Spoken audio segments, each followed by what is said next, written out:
भोपाल में डॉक्टर श्यामा प्रसाद मुखर्जी के बलिदान दिवस पर मुख्यमंत्री मोहन यादव ने एक महत्वपूर्ण बयान दिया। उन्होंने कहा, डॉक्टर श्यामा प्रसाद मुखर्जी के बलिदान दिवस के अवसर पर हम नहीं भूले हैं कि डॉक्टर अंबेडकर ने धारा 370 का विरोध किया था, लेकिन उसके बाद भी संविधान में एक अनुच्छेद बनाकर कांग्रेस ने दबाव से डलवाया था। डॉक्टर मुखर्जी का एक बलिदान इस बात का प्रतीक है कैसे उन्होंने एक देश एक विधान के लिए अपना जीवन न्यौछावर कर दिया। मुख्यमंत्री ने इस बात पर जोर दिया कि कांग्रेस ने कैसे दबाव में आकर संविधान में धारा 370 को शामिल करवाया, जबकि डॉक्टर अंबेडकर इसके विरुद्ध थे।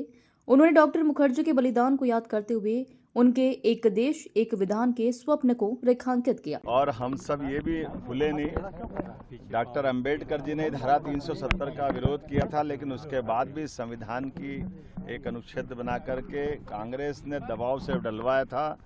अंबेडकर जी की आत्मा उस दिन भी रोई थी जब पूरे जम्मू कश्मीर के अनुसूचित जाति जनजाति के लोगों को इस धारा 370 के माध्यम से उनके अधिकारों से वंचित किया गया था।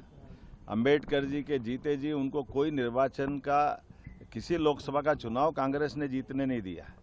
और ये डॉक्टर मुखर्जी जी का बलिदान भी इस बात का एहसास कराता कि उस धारा 370 के कारण से डॉक्टर मुखर्जी जब विरोध करने गए और उनके उस घटनाक्रम में आज तक उनके उस समय हुई एक तरह से उस मर्डर की सच्चाई देश के सामने नहीं आने दी।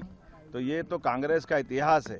इनके सामने देश के ऐसे मुद्दों को लेकर के संविधान में जिस बात को लेकर के अंबेडकर जी ने इशारा किया था, उसी संविधान की आपातकाल 2 दिन बाद हम पूरा देश और दुनिया मनाएगी, उस बात का एहसास कराएगी कि आपातकाल का काला कलंक अगर लगाने का काम भी कांग्रेस ने किया है। तो ये 3 दिन केवल इस अपनी जो कालिख को धुवाने के लिए मध्य प्रदेश के अंदर अपने बिखरते जनाधार के आधार पर जो कांग्रेस अपना आधार खो रही है, वो अंबेडकर जी का नाम लेकर के संविधान का नाम लेकर अपने पुराने पाप को छिपाने का प्रयास कर रही है। हमने कहा है कि हाँ, ग्वालियर हाईकोर्ट के अंदर माननीय चीफ जस्टिस जी ने कमेटी बना दी है।